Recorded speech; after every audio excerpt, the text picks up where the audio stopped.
안녕하세요. 오늘 여러분이 보내주신 자료들 통해서요. K 최점접 이웃, KNN 알고리즘에 대해 좀 깊이 파고들어 보겠습니다. 데이터 분석 경험이 어느 정도 있으신 여러분들을 위해서 이 되게 직관적인 지도학습 기법의 핵심, 그리고 이게 실제로 뭘 의미하는지, 그걸 좀 명확하게 전달하는 게 목표입니다. 뭐 복잡한 모델 같은 거 없이 그냥 이웃 데이터만 가지고 예측하는 방식이죠. 네, 맞아요. KNN이 뭐랄까 머신러닝에서 정말 기본적이면서도 또 널리 쓰이는 기법 중 하나죠. 특히 그 데이터 분포에 대해서 미리 가정을 할 필요가 없는 비모수적 방식이라서 이게 또 상당히 유용할 때가 많습니다. 기본 아이디어는 아주 간단해요. 새로운 데이터가 딱 들어오면 기존 데이터 중에서 가장 가까운 친구들을 찾는 거죠. 그리고 그 친구들의 특성을 따라서 예측을 하는 거고요. 가장 가깝다는 게 말 그대로 진짜 거리를 재는 거군요. 그럼 이 KNN, 이게 구체적으로 어떤 과정을 거쳐서 작동하는 건가요? 네, 핵심은 거리 계산입니다. 새로운 데이터 포인트가 주어지면요. 일단 저장된 모든 학습 데이터하고의 거리를 다 계산해요. 이때 뭐 유클리드 거리라든지 아니면 맨해튼 거리 같은 다양한 측정법을 쓸 수 있고요. 그 다음에는 계산된 거리들을 쫙 정렬해서 가장 가까운 순서대로 K의 데이터, 그러니까 이웃을 딱 뽑는 겁니다. 오, 흥미롭네요. 그럼 그 K명의 이웃을 찾았어요. 그 다음에는요? 그걸로 어떻게 예측까지 이어지는 건가요? 특히 이웃들 의견이 다를 수도 있잖아요. 네네, 좋은 질문이세요. 만약에 이게 분류 문제다, 그러면은요. 그 K의 이웃 중에서 가장 많은 수가 속해 있는 클래스, 그걸로 새로운 데이터의 클래스를 결정합니다. 이걸 이제 다수결 방식이라고 하죠. 다수결. 네, 예를 들어서 K가 5인데 3명은 A 클래스고 2명은 B 클래스다. 이러면 새로운 데이터는 그냥 A 클래스로 분류하는 거죠. 회귀 문제 같은 경우는 조금 달라요. 이때는 K의 이웃들의 실제 값들 있잖아요. 그거의 평균을 내거나 아니면 거리에 따라서 가중치를 줘서 가중 평균을 내거나 이런 식으로 예측값을 계산합니다. 듣고 보니까 KNN은 예측 요청이 딱 들어와야지만 계산을 시작하는 그 게으름 학습, 레이지 러닝 방식이라는 말이 확 와닿네요.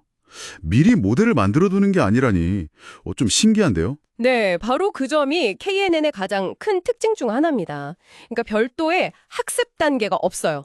그래서 구현이 매우 간단하다는 장점이 있죠. 구현은 쉽겠네요, 확실히. 그렇죠. 근데 이 게으름 때문에 예측 시점에는 모든 데이터하고 거리를 계산해야 되잖아요.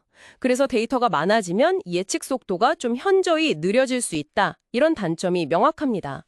그리고 또 중요한 게 K값을 몇으로 정하느냐. 이게 성능에 정말 큰 영향을 줍니다. K값이요? 네. K가 너무 작으면 약간 사소한 노이즈, 이상치 같은 거에도 예측이 확 흔들릴 수 있고요. 반대로 너무 크면 클래스 간의 좀 세밀한 경계? 그런 걸 놓칠 수가 있어요. 뭉뚱그려지는 거죠. 그래서 보통은 교차 검증 같은 방법을 써서 최적의 K를 찾아야 합니다. 그렇군요. 이런 단순하면서도 좀 독특한 특징 때문에 활용되는 분야도 꽤 넓은 것 같습니다. 저희가 받은 자료들에서도 보니까 이미지 분류나 스팸 메일 필터링 같은 문서 분류, 아니면 영화나 상품 추천 시스템, 심지어는 특정 패턴 기반으로 질병 진단 가능성 예측, 이런 데까지 언급이 되더라고요. 맞습니다. 이게 이해하기 쉽고 구현 간단하고 또 데이터 분포에 대한 복잡한 가정이 필요 없다는 점. 이런 것 덕분에 정말 다양한 분야에서 활용이 되고 있죠. 하지만 꼭 명심해야 할 점은 데이터가 아주 많거나 특히 그 데이터의 차원, 그러니까 특성의 수가 매우 높아질 때요. 이때는 차원의 저주 현상 때문에 성능이 좀 급격히 저하될 수 있다는 겁니다. 차원의 저주요. 그게 어떤 의미죠? 좀 더 설명해 주실 수 있을까요? 네, 고차원 공간에서는요, 데이터 포인트들이 서로 엄청 멀리 떨어져 있게 돼요. 희소하게 분포하는 거죠. 마치 아주 넓은 우주 공간에 별들이 드문드문 있는 것처럼요. 이렇게 되면 가까운 이웃이라는 개념 자체가 좀 모호해집니다. 모든 점들이 다 그냥 비슷비슷하게 멀리 있는 것처럼 느껴지거든요. 그래서 KNN의 변별력이 떨어지게 되는 거죠. 계산 비용도 차원이 늘어나면 기하급수적으로 증가하고요. 계산량도 문제겠네요. 그렇죠. 그래서 이런 경우에는 보통 주성분 분석, PCA 같은 차원 축소 기법을 먼저 써서요. 데이터의 주요 특징만 남기고 차원을 확 줄인 다음에 KNN을 적용하는 전략을 많이 씁니다. PCA. 그 데이터 분산을 최대한 보존하면서 축을 새로 찾는 방식 말씀이시죠? 네, 맞습니다. 그리고 또 하나, 이상치에도 좀 민감하게 반응할 수 있다는 점도 고려해야 합니다. 엉뚱한 데이터 하나 때문에 예측이 틀어질 수 있거든요. 그렇군요.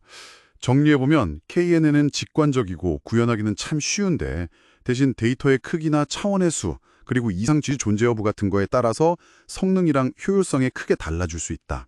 뭐 이런 거네요. 데이터 분석 경험이 있으신 분들이라면 이런 장단점을 잘 따져보고 상황에 맞게 활용하는 그런 지혜가 필요하겠네요. 정확합니다.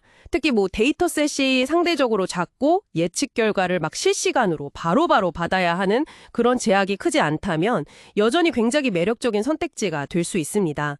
물론 대규모 데이터셋에 적용해야 한다면 아까 말씀드린 차원 축소 기법이라든지 아니면 좀 더 효율적으로 이웃을 찾기 위한 인덱싱 기법, KD 트리 같은 것들 이런 걸 함께 고려하는 게 일반적입니다. 네, 오늘 KNN에 대해서 정말 깊이 있는 이야기를 나눠봤습니다. 마지막으로 여러분께 한번 생각해볼 만한 질문 하나 던져보면서 마무리할까 하는데요. KNN은 기본적으로 거리에 기반해서 작동하잖아요. 근데 만약에요, 데이터의 특성에 따라서 우리가 사용하는 거리 측정 방식을 바꿔보면 어떨까요?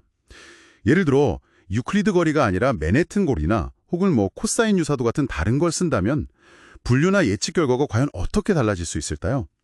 이 변화가 가져올 결과의 차이를 한번 생각해 보시는 것도 KNN을 더 깊이 이해하는 데 분명 도움이 될 겁니다.